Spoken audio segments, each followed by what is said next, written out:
Teacher, do you not care that we are perishing? Ito yung tanong na minsan na itatanong natin. We know that God is faithful. Alam natin na parang naririnig ko yun. Pero sometimes, we're not even solid. Parang nag-creep in itong something na ito sa atin that we question, Lord, do you care? Kadalasan sa panahon ng bagyo, doon natin na-question ang katapatan ng Diyos sa atin. Hindi mo mag-question ang katapatan ng Diyos sa buhay mo kung all is well, di ba? Everything is alright. Maraming laman yung pulsa mo, may pambayad ka. Pero kapag na-hit ka ng financial storm, we mishandle our finances, for example, so we come under a storm, a financial storm. Pero kapag secure ka that God is faithful, He will never let me down. He will never ever leave me nor forsake me. He is a faithful God who keeps covenant. Magbibigay sa iyo ng strength na harapin ang hamon ng buhay. Amen? Magbibigay sa iyo ng kapayapaan. Magbibigay sa iyo ng stability because you know that your God is a faithful God.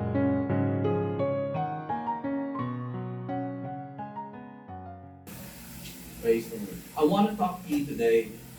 Well, last 2 weeks ago, meron akong binanggit sa ating pag-aaral that may binanggit akong ganito, that your exploits, your victory is related to number 1, how you see yourself, at number 2, how you know your God.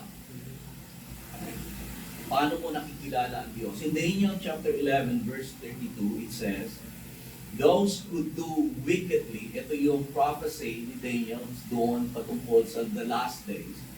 Those who do wickedly against the covenant, yung he dyan is the enemy, the devil, he shall corrupt with flattery. So maluloko niya yung mga tao, ikukorrupt niya with flattery, nung kaaway. But in the last days, the people who know their God will be strong and carry out great exploits. So in the last days, there will be a deceitful time na yung sabi dyan, those who do wickedly against the covenant, he shall corrupt with flattery. Dadayain ng kaaway, but the people who know their God will be strong. Amen. So I want to talk to you today about our God is faithful, or the faithfulness of God. Pag-uusapan natin yung katapatan ng Diyos. Naniniwala ako, the faithfulness of God is a cornerstone or the basis of our belief. Yun siyang isa sa mga cornerstone.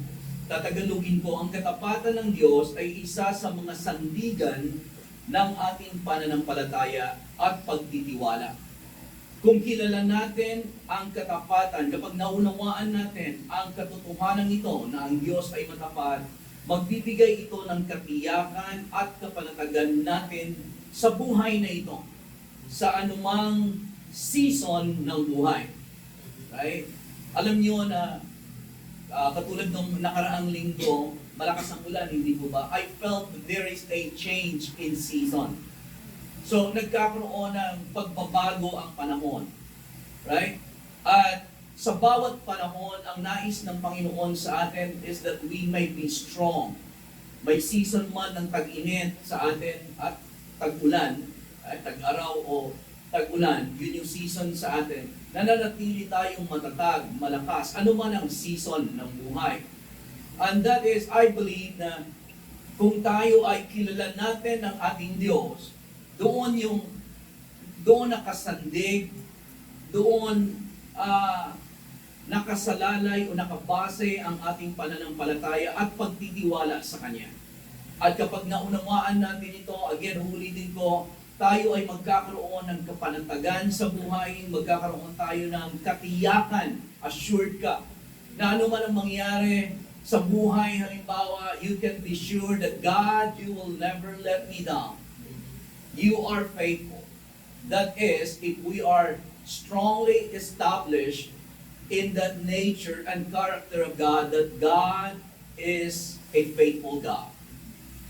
Kung aking gagawan ko ito, halimbawa ng outline, alam niyo outline point 1, point 2, hindi po ba? So halimbawa, gagawin ko ng outline, halimbawa, number 1, yung truth declaration. So yun yung Roman numeral number 1, that God is faithful, ang katotohanan. So titignan natin sa Biblia na ang Diyos ay totoo. Amen. Pangalawa, yung pangalawang point niya is the question. Question. Kasi darating ang panahon na ang katapatan ng Diyos ay maki-question.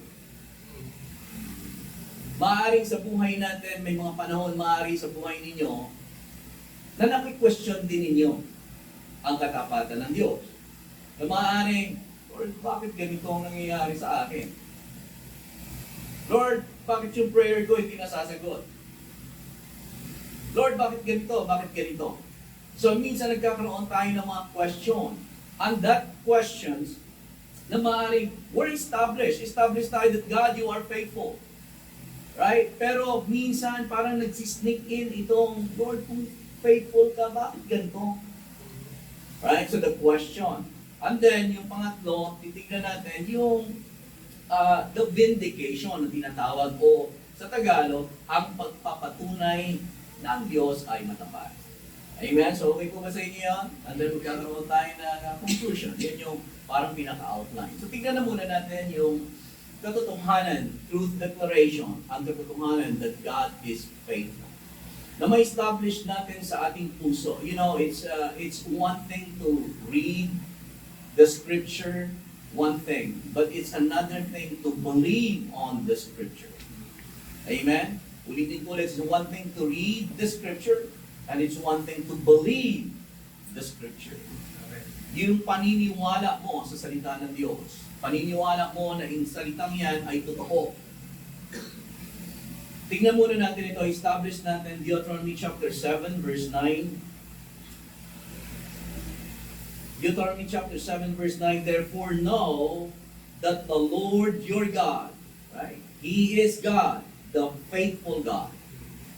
Right? So know that the Lord your God, it's almost a command. You know, be established.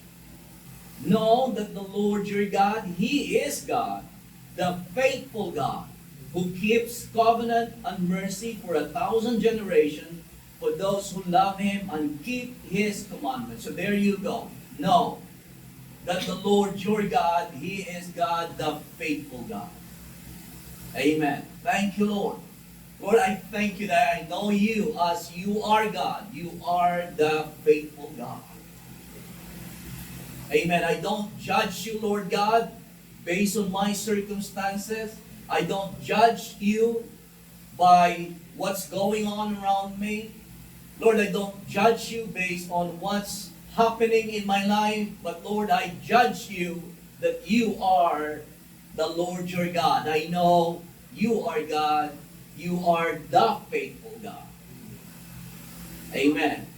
Ano man ang sitwasyon natin, ano man ang nararanasan mo, that has to be established in your heart, and you have to judge God as faithful God. Everybody say, my God, is a faithful God. Deuteronomy chapter 32, verse 3 to 4. For I proclaim the name of the Lord. So sinabi natin kanina, there are so many names ang Panginoon.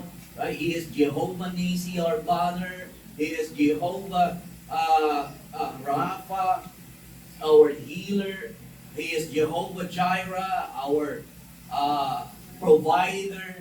He is Jehovah Ra. He is our shepherd. Amen. But I proclaim, sabi Deuteronomy chapter 32:3, for I proclaim the name of the Lord, ascribe greatness to our God. He is the rock, His work is perfect, for all His ways are just, or justice. A God of truth and without injustice. A God of truth, yung truth dyan is, under translation, a God of faithfulness without injustice. Lamentations chapter 3 verse 22 to 23. This is a very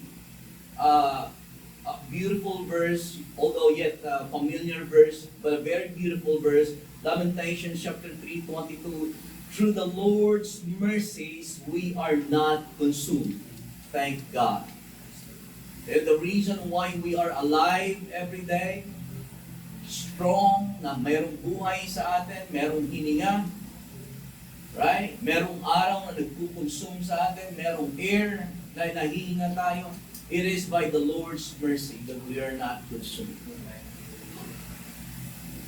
Why is that? Because His compassions fail not. They are new every morning. Great is your faithfulness. Dakila ang katapatan ng Diyos. Ang compassions niya are new every morning. Psalms 36 verse 5. Your mercy, O Lord, is in the heavens. Your faithfulness reaches to the clouds. Everybody say, God is a faithful God. Amen. Of course, maraming talata din sa Biblia na nagsasabing Jesus is faithful. Right? But I want this Revelation chapter 19. I don't think we have that on the screen as sa PowerPoint. But let me read this to you. Revelation chapter 19, verse number 11. Now I saw heaven open, and behold, a white horse, and he who sat on him was called Faithful. So, pangalan ng ating Panginoong Jesus, He was called Faithful and True. And in righteousness, He judges and makes war.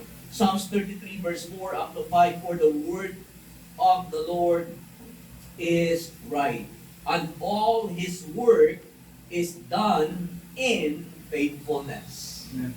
Hallelujah. God is faithful. Amen. Season may change, but God is constant.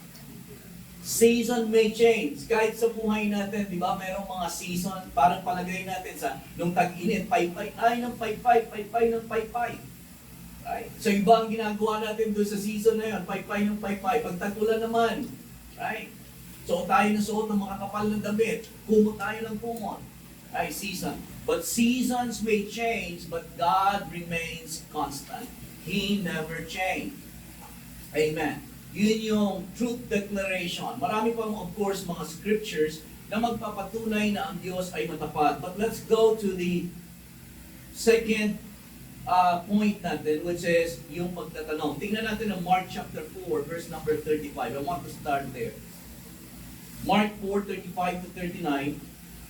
On the same day, when evening had come, He said to them, let us cross over to the other side. Now, Jesus, ang ating Panginoong Jesus, again, ito na yung narinig natin madalas ng mga kahit mga nakaraang taon, na sinabi niya sa kanyang mga alagad, let us cross over to the other side. Now, when they had left the multitude, they took Him along in the boat as He was, and little boats were also with Him, verse 37, and a great windstorm arose. And the waves beat into the boat so that it was already filling. So napupuno na, napupuno ng tubig yung bangka. But He was in the stern asleep on a pillow, and they awake Him and said to Him, Teacher, do you not care that we are perishing? So hindi na natin pakakahabaan para laliman. Gusto ko lang yung makita natin na itong mga alagad nagtanong. At anong tanong? Teacher, do you not care that we are perishing? Ay, ito yung tanong na minsan na itatanong natin. Right? Parang subconsciously. We know that God is faithful. Alam natin na parang naririnig ko yun. Pero sometimes, we're not even solid. Parang nag-creep in itong something na ito sa atin that we question, Lord, do you care? Do you even care? Panginoon, ganito na yung mga problema ko. Ganito na kadami ang bayaran ko. Lord, alam ko na nagpipray ako, Lord. Alam mo kung gaano ako katagal nagpipray. But still, Lord, why? Do you not care?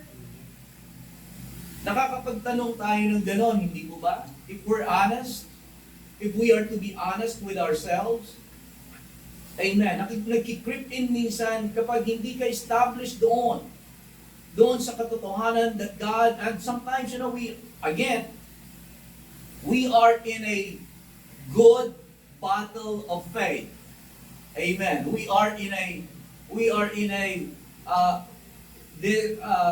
a good fight, brother, of faith, right? So good fight of faith. You have to use your faith. Amen. You are in a fight, and this fight is a good fight of faith. Bakit siya naging fight? Kasi minsan may mga salita na maririnig ka. Amen. And again, yung challenge is, what are you going to believe? Ano ang paniniwalaan mo? But again, we go to the Word of God. That is why we have this, we fight a good fight of faith. We go to the Word, kahit na minsan may mga kakulangan tayo. Amen? Amen. Kulang tayo sa finances, ang dami nating mga bayaran. But how do you fight a good battle of faith? How do you fight?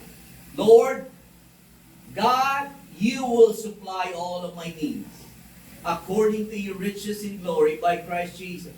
The Lord is my shepherd, I shall not want. Amen.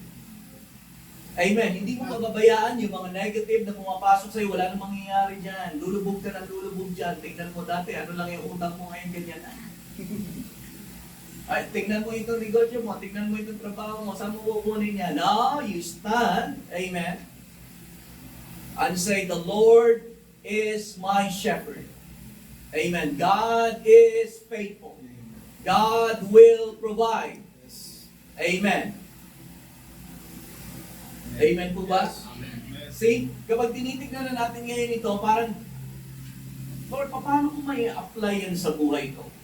Right, so that is why, tinitignan natin ngayon, ay ini-establish natin. Kasi minsan, if we're to be honest, where the rubber meets the road, ika nga, ito yung mga bagay na magpo-question sa atin.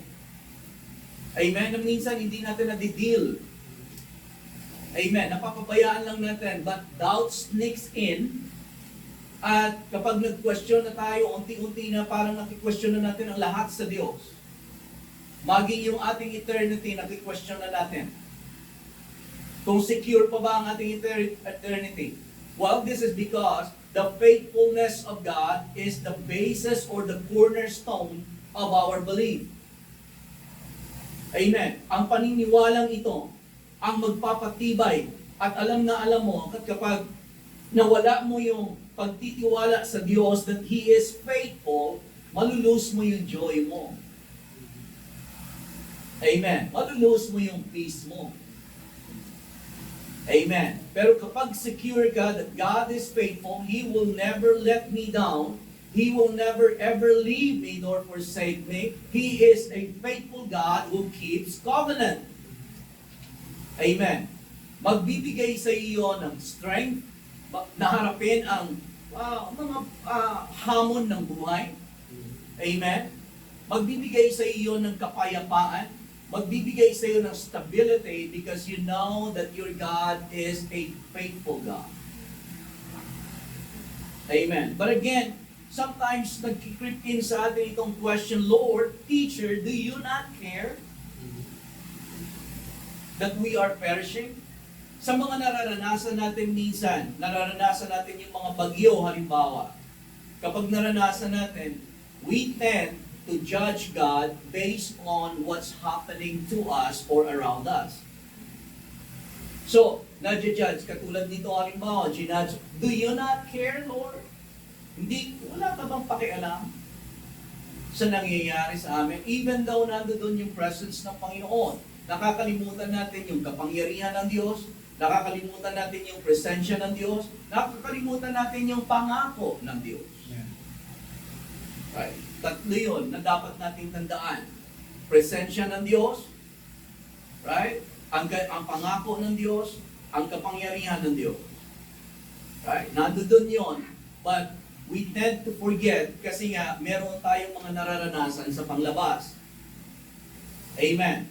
And if we're not careful, kapag na-focus na tayo doon sa panglabas na nangyayari, we tend to judge the faithfulness of God based on the things that is going on around us. Nasusundan pa po ba ninyo ako?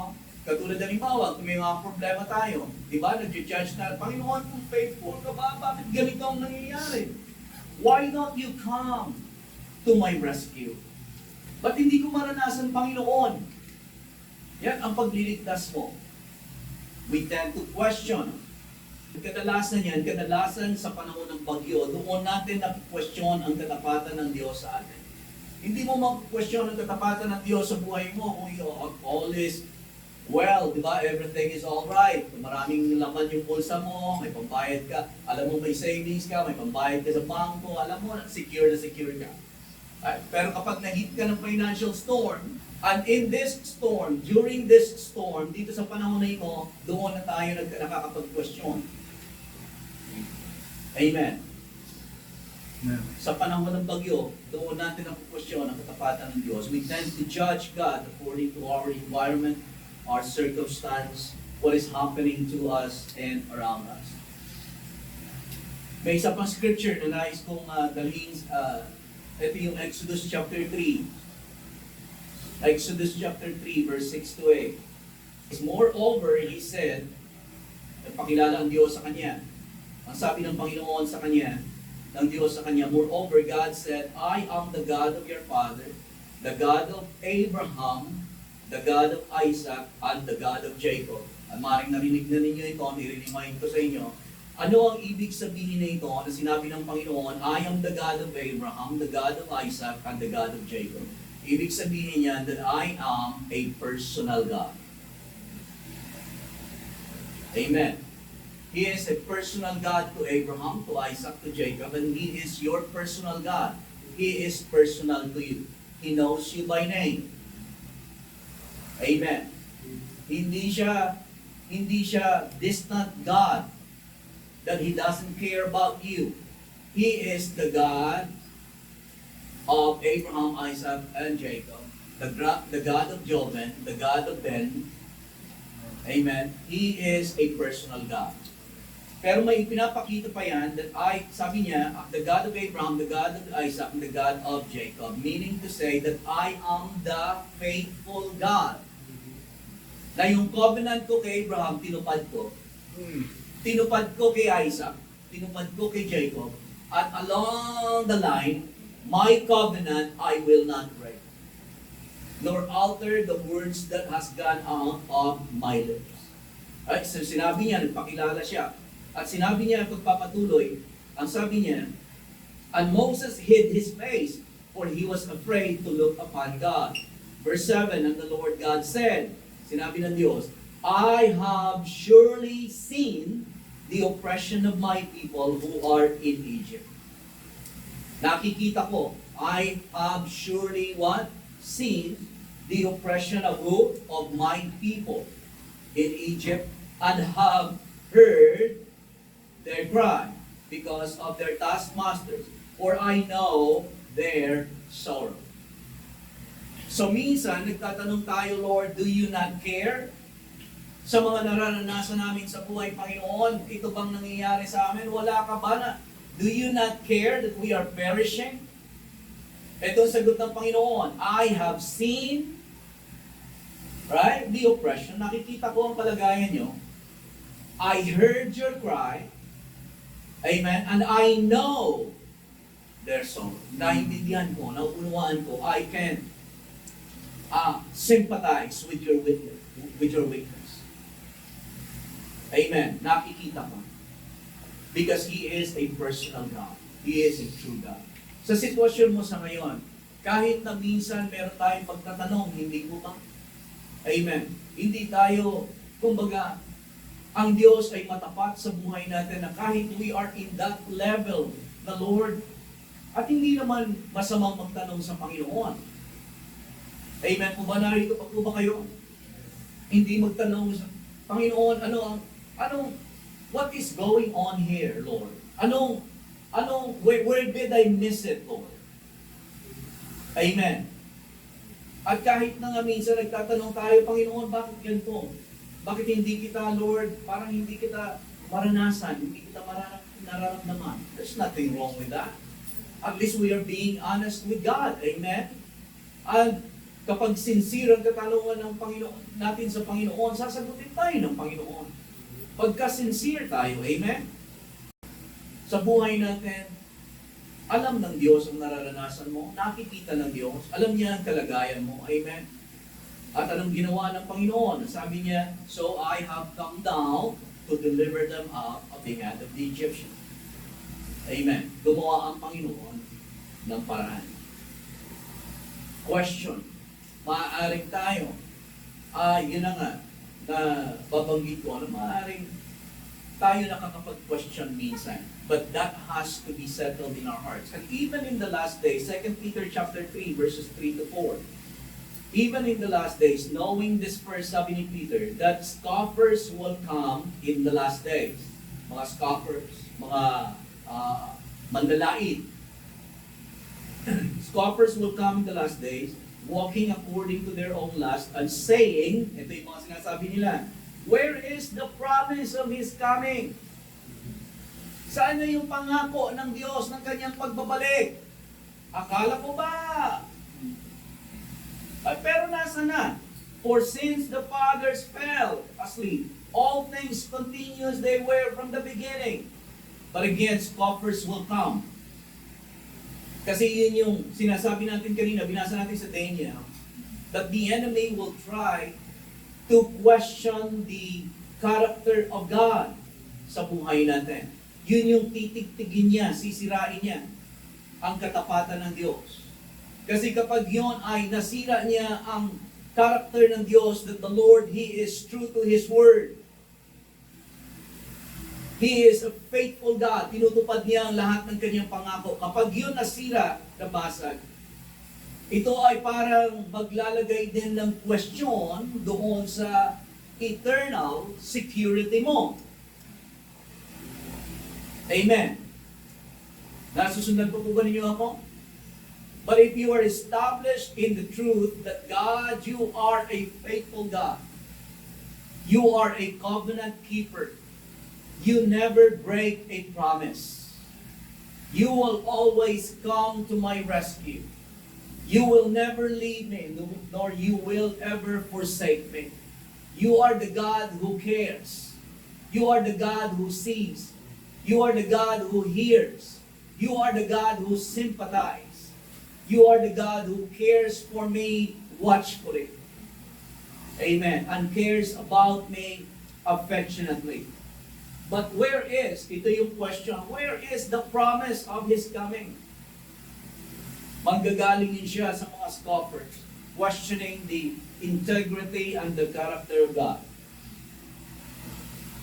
Point number 3, ang pagpapatunay. We declare, dinideclare ng salita ng Diyos that God is a faithful God. But again, we question sometimes because we judge God based on our circumstances. But God is a faithful God. Pagpapatunay, halimbawa, pinatutunayan ng salita ng Diyos ang kanyang katapatan. Ay, halimbawa, sabihin na lang na, tanungin natin halimbawa si Joshua. Si Joshua, yung assistant ni Moses, yung nag-lead sa bayan ng Diyos doon sa lupang pangako. Kung patungkol sa katapatan ng Diyos. Sasagutin ni Joshua sa Joshua chapter 23, verse 14. Sabi ni Joshua, behold this day, I'm going the way of all the earth, and you know in all your hearts and in all your souls that not one thing has failed. Of all the good things which the Lord your God spoke concerning you. Walang isang bagay na nag-fail doon sa mga bagay na ipinangako ng Diyos concerning sa inyo. All have come to pass. Not one word of them has failed. See? Pinatutunayan ng salita ng Diyos ng mga karakter sa Biblia na ang Panginoon tapat sa kanyang salita, na lahat ng kanyang sinabi tinupad niya. Wala siyang isang bagay na sinabi at pinangako sa inyo na binrake ng Diyos. Amen. But you have to, sa atin, you have to settle that in your heart. You have to believe the Word of God. You have to judge God faithful, that He is true to His Word. He will come to my rescue. God will supply all my need. Amen. God will see me through. Ano man ang aking nararanasan sa ngayon, I know that God never leaves me. I know that He will never forsake me. The Lord my God will strengthen me. The Lord my God will see me through. Amen. The Lord my God is working things out for me. Amen. Because He is a faithful God. Amen. 1 Kings chapter 8, verse 56. Bless the Lord, who has given us rest, who has given rest to His people Israel according to all that He promised. There has not failed one word of all His good promise, which He promised through His servant Moses. Walang isang salita na hindi niya tinupad. Ang lahat ng ito ay tinupad ng Diyos. Amen. 2 Corinthians chapter 1 verse 20, for all the promises of God in Him are yes, and in Him, amen, to the glory of God through us. Lahat ng pangako ng Diyos kay Kristo Jesus ay sinabi ng Diyos, amen. Yes and amen. So every promises of God we can claim in His promises. Ang sabi ng Diyos, God says, yes and amen, and we say the amen. We are in agreement together. Because not one word has failed. Kung ano man ang ipinangako ng Diyos sa buhay natin, tatayo tayo sa pangako ng Diyos. Amen. He is faithful. We don't judge God according to our circumstances, according to how things look. Amen. Ang katapatan ng Diyos ay nakabase sa dalawang bagay na kanyang character. That God is immutable, number one is God is always truthful. Right? Ang katapatan ng Diyos nakabase sa dalawang bagay na ito sa kanyang character. That God is truthful. Everybody say, God is truthful. Meaning, God cannot lie. Hindi kayang magsinungaling ng Diyos. God cannot lie. Hindi niya kayang magsinungaling. Titus chapter 1 and 2. Paul, a bondservant of God and an apostle of Jesus Christ, according to the faith of God's elect, and the acknowledgement of the truth, which according to, with godliness, verse 2, in hope of eternal life, which God who cannot lie. Hindi niya sinabi that God would not lie. Na hindi magsisinungaling ang Diyos. But God cannot lie. That's one thing that God cannot do, magsinungaling. Right? Hindi kaya ng Diyos na magsinungaling. At isa sa mga pagsisinungaling, yung magsasabi ka ng isang bagay, and then iba ang gagawin mo. Na hindi mo gagawin yung sinabi mo. Pagsisinungaling. God can't do that. He cannot lie. He cannot go against His word. That's His character. That is who He is. Hindi siya pwede magsalita ng isang bagay and then iba ang kanyang gagawin. Hindi pwede. Amen. Narito pa po ba kayo? We have to be established in that character of God, that nature of God, that God is always truthful, meaning He cannot lie.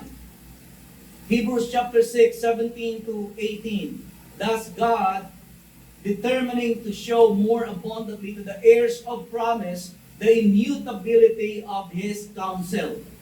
Immutability ng kanyang counsel. Confirmed by an oath that by two immutable things, immutable. Ibig sabihin ng immutable, hindi mababago. Dalawang hindi nababagong bagay in which it is impossible for God to lie.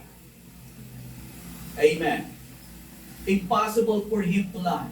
Meaning to say, hindi siya pwedeng magsalita ng isang bagay at then iba yung kanyang gagawin. Hindi niya pwedeng sabihin na, I will supply all your need according to His riches in glory by Christ Jesus. And then hindi niya gagawin. Amen. Narito pa po ba tayo? But the enemy will always try to mirror the character of God. Bibigyan ka niya ng mga tanong, bibigyan ka niya ng mga doubt, bibigyan ka niya ng, bakit ganito, bakit ganito? And we tend, if we're not careful, we tend to judge God according to what's happening around us. But God is always truthful. He cannot lie. Doon nakabase ang kanyang faithfulness. Faithful siya sa iyo kasi hindi siya nagbabago. Hindi siya faithful sa iyo dahil lamang sa mabuti ang kalagayan mo. Hindi siya faithful sa iyo dahil lang sa nagpipray ka every day, nagbabasa ng Bible, nag-worship. God is faithful to you. God is faithful because of who He is. He cannot lie. And maybe I can show you, mapapakita ko sa inyo, kasi merong intensity ito, even in this last day, that God is faithful to His Word, even to the unbelievers. Toward the unbelievers, ipapaliwanag ko sa inyo na ang sinasabi ko. That God is true to His Word. Patungkol sa believers, patungkol sa hindi mananampalataya. God, I'm getting ahead of myself, but God is true to His Word. That whoever receives Jesus will be saved. Yeah. Whoever confess Jesus as Lord, believe in his heart, and confess Him with his mouth, will be saved. But those who reject Jesus will be condemned. Why is that? Because God cannot lie. Hindi niya sasabihin at the end of the day, nagbibiro lang ako. Right? Narito pa po ba kayo? God is faithful. And number 2, God is immutable. Ibig sabihin ng immutable, meaning He does not change, or He is unchanging. Sa Malachi chapter 3 verse 6. Sabi ng Malachi chapter 3 verse 6, For I am the Lord, I do not change. I change not. So again, ang faithfulness ng Panginoon, hindi nagbabago kasi He cannot change. He doesn't change like a shifting shadows. Hindi siya nagbabago, hindi siya nagsisinungaling. That is who He is. Therefore, He is faithful. Psalms chapter 102, verse 26 to 27. They will perish, but you will endure. Yes, they will all grow old like garment. Like a cloak, you will change them. The earth, that is the creation. And they will be changed. But you are the same. And the years you have no end. In this generation, people namamak ang Bible, namamak ang katotohanan. Right? But God will be true to His Word. Whatever is written is written. Blessings are here to those who receive Jesus Christ as their personal Lord and Savior. Ang sabi ng Panginoon, I will never leave you, I will never forsake you. I will be ever truthful to you, be good to you. I will bless you, you will be a blessing. But on the other hand, doon sa mga hindi tatanggap kay Jesus, that who has trampled the Son of God underfoot, ika nga. Oh, Jesus. Right? God will be true to His Word. Amen. Amen. He cannot lie. He doesn't change. Hebrews chapter 13 verse 8. Jesus Christ is the same yesterday, today, and forever. So itong faithfulness ng Panginoon sa atin, we have established that. Binindicate yan ng Kanya. Kasi minsan nagtatanong din tayo. Kasi sa malamang sa culture na ginagalaman natin, sa panahon na ginagalawan natin. Right? Anong panahon yon? Panahon where there will be scoffers. Panahon na kung saan sinabi ng Ephesians chapter 5, 15, 16, and 17, be very careful then how you live, not as unwise, but as wise, making the most of every opportunity because the days are evil, because of the evil days. Amen. But we, as the children of God, we have to know our God. Amen. Because in the last days, scoffers will come, and they will corrupt them, the wicked ones. The wicked do wickedly with the covenant, ika nga. Right? He will corrupt them with flattery, right? Pandaraya, deception. But the people who know their God will be strong. Hindi sila matitinag. Right? Patuloy silang lalakas, titibay, kasi alam nila ang Diyos, kilala nila. Amen. Dumating man doon sa panahon na iki-question ang kanilang pananampalataya. Right? Dumating man doon sa panahon na katulad ng mga alagad, itatali ang kamay sa magkabilang kabayo at sasabihin, follower ka ba ni Jesus o hindi? May pagkakataon ka. Dalawa lang ang isasagot mo. I am a follower of Jesus. I am not a follower of Jesus. Pag sinabi mo I am a follower of Jesus, papaluin nila yung dalawang kabayo. Hanggang sa mahati ka ang katawan mo. Pag sinabi mo, I am not a follower of Jesus, talaga na yan. Right? Doon sa panahon nila. But they stood on what they believed. Because they believe and they know that God is faithful to His Word. They were looking for a city, not their own. Amen. Sa ngayon, sa kapanahunan natin, wala man nagsasabi sa atin, Kristiyano ka ba o hindi Kristiyano? Follower ka ba ni Jesus o hindi follower ni Jesus? The deception has been rampant. Na hindi natin namamalayan, walang sakit. Sweet ang deception. But sometimes we don't know what we believe. Amen. Hindi natin napapaniwalaan ang salita ng Diyos to the point that we are willing to die. Lord, I'm willing to take you at your word. Even to the point of death. Amen. Sa buhay natin na ito, hindi kayo iwanan ng Diyos. Maaaring nandiyan ka sa sitwasyon mo, nasaan ang Diyos? Nandiyan ba? Nandiyan yan? Amen. Bakit mo, pastor, nasabi na nandiyan dyan ang Diyos? Kasi sinabi niya na nandiyan dyan siya. Ano man ang sitwasyon ko na nagsasabi sa akin, wala na, hindi na mababago yan, palubog na ng palubog yan, manglalala na lalala yan. I judge God faithful. Amen. God will supply all my needs. Yes. Amen. Amen. I judge God faithful. That the Lord is my shepherd, I shall not want. I judge God faithful. That He will come to my rescue. I'll judge God faithful that He is working behind the scene. I judge God faithful that He is a righteous judge. But I want to encourage you na patuloy nating panghawakan ng mga pangako ng Diyos.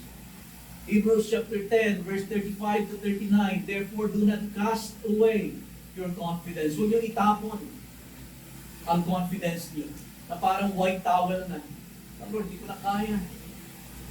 Suko na, walang nangyayari. Do not cast away your confidence. Amen. Darating ang Diyos.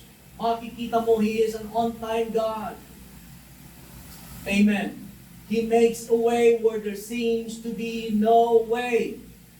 Trust in the Word of God. Hold on to His promises. He will come to the rescue.